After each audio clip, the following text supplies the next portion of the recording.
Hola, Livio Pastorino, sommelier y especialista en pisco. Hoy vamos a trabajar con los acholados, que es otro de los tipos de pisco que tenemos, ¿no?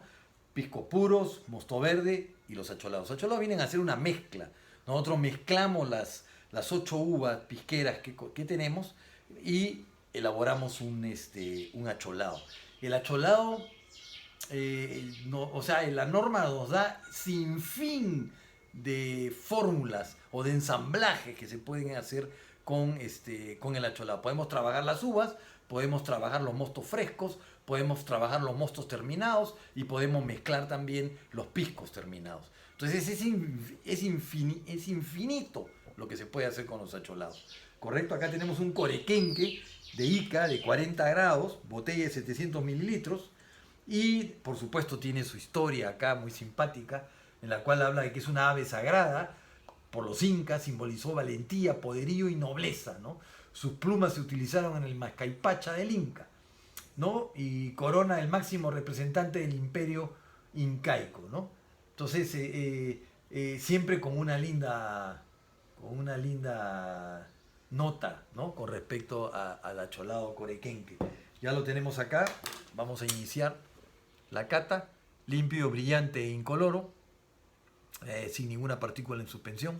Hay que entender de que uno puede llegar a trabajar hasta digamos, de las 8 uvas, 7, porque la uvina no la puedes trabajar fuera de Lunahuaná, Pacarán y Zúñiga, ¿correcto? Si no, podríamos uno trabajar con las 8, pero como no se puede trabajar con la uvina fuera de esos 3 distritos, lo máximo que puede un productor fuera de la zona de uvina es trabajar con 7 de las 8 uvas pisqueras, ¿correcto? Quebranta y todas las demás, ¿no? O todas más aromáticas y menos aromáticas. El porcentaje de cada una de las uvas lo va a dar el productor, como quiera. En este caso, nos indica de que es quebranta, torontel y moscatel, pero no nos indica los porcentajes que ha utilizado. La fórmula le pertenece al maestro destilador. Si él desea, nos dará la fórmula, y si no, no nos la da. Es así de simple, ¿no? Entonces, eso es lo misterioso, lo interesante de este pisco, ¿no? Que eh, uno puede elaborar miles de ensamblajes. Y eso le da otra característica, ¿no? Entonces, limpio, brillante e incoloro, como les dije, sin ninguna partícula en suspensión. Vamos a la primera olfacción. ¿Qué vamos a buscar nosotros en un concurso nacional con respecto a un acholado? Vamos a buscar primero que se perciban por lo menos, mínimo, 2 variedades, ¿correcto? Los criterios para poder evaluar va a depender de la mesa, ¿no? Si la mesa le parece que debe ser menos aromático o que la variedad que resalte debe ser menos aromática, indudablemente van a irse por ahí. Si en la mesa la mayoría considera de que la variedad que debe resaltar es la más aromática, también se van a ir por ahí. Eso va a depender de quienes estén conformando la mesa. No lo vamos a poder decidir eso de ninguna manera. Recuerden que la cata no es absoluta, siempre se discute, es discutible en todo sentido.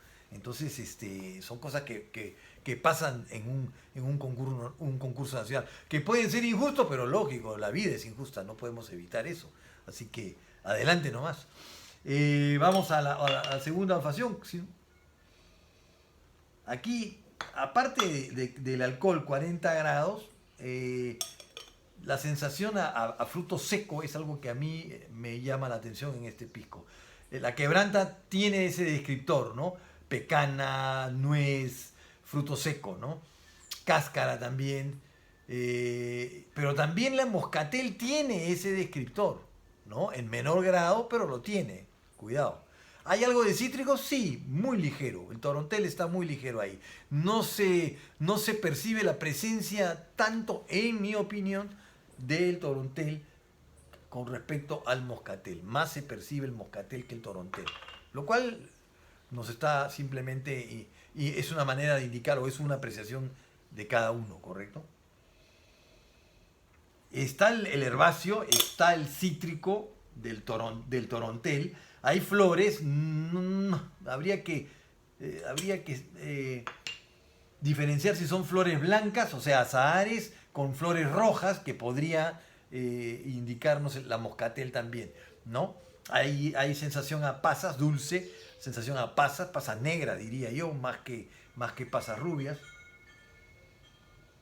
Pero el herbáceo está ahí, el fruto blanco, la manzana, el durazno, que también son descriptores de la moscatel, ojo, y de la torontela. O sea, no hay nada absoluto acá, ¿no? Vamos a boca.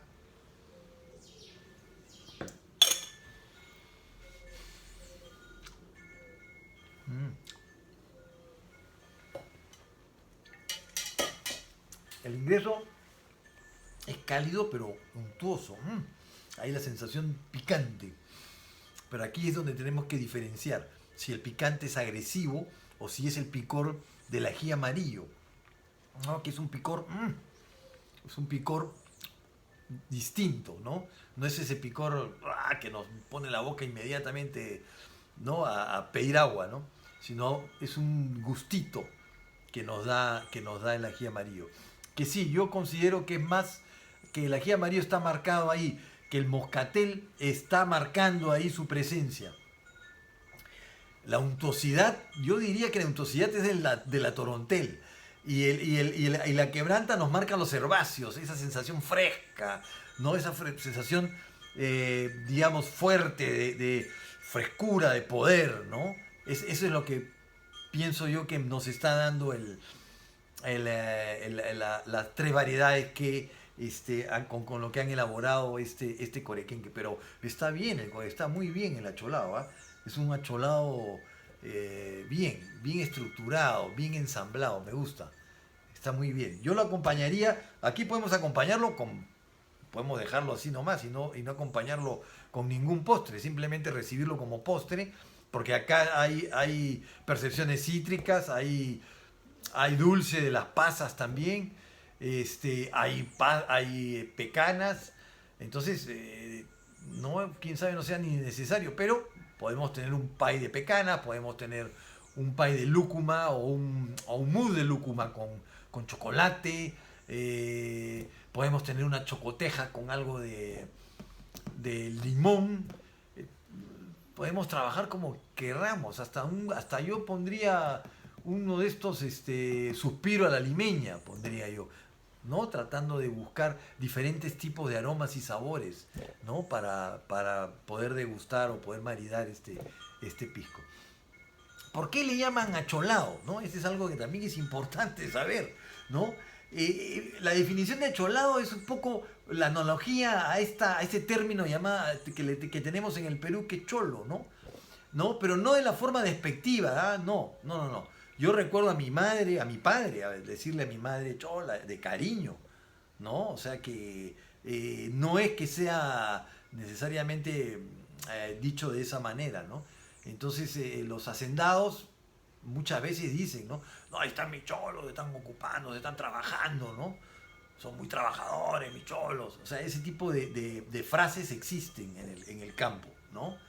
Entonces, la historia dice de que el hacendado le daba a sus trabajadores o a sus cholos, digamos, el rebusque o el repaso de los campos después de la cosecha principal, ¿correcto? Para que ellos repasen el campo y saquen lo último que queda y dejen limpias las parras, ¿no? Entonces ellos hacían eso y botaban los racimos en el lagar, ¿no? Y hacían su propia vendimia y hacían su propio pisco. En una de esas se han dado cuenta los hacendados, ¿no? De que los piscos que tomaban ellos, como los piscos que tomaban sus trabajadores, eran tan buenos, y eso es verídico. Yo personalmente lo he experimentado, ¿no? O sea, los trabajadores en Ica consumen un pisco de primerísima calidad. No llega a Lima. Hay piscos que no llegan a Lima. Se consumen solamente en determinados momentos y ahí se acaba. Entonces, los hacendados se dieron cuenta, ¿no? De que esta gente, haciendo el repaso, mezclando las variedades, lograban una característica totalmente distinta, pero un pisco de muy buena calidad. Y le terminaron llamando acholado, ¿no? Mezcla, correcto. Hay que entender que en el Perú todos somos acholados. Además, yo soy un acholado también, tengo mezcla de todo. Así que al final de cuentas, la palabra acholado es una palabra muy peruana y creo que tenemos que sacarle provecho a eso, ¿no? A esa palabra, ¿no? Pisco acholado tiene esa ventaja, ¿no? Bueno, creo que hasta aquí llego. Si les ha gustado, pulgar para arriba. Si les sigue interesando recibir esta información, clic en la campanita, siempre con responsabilidad. Recuerden, cuídense, hasta la próxima. Chao, gracias por estar ahí.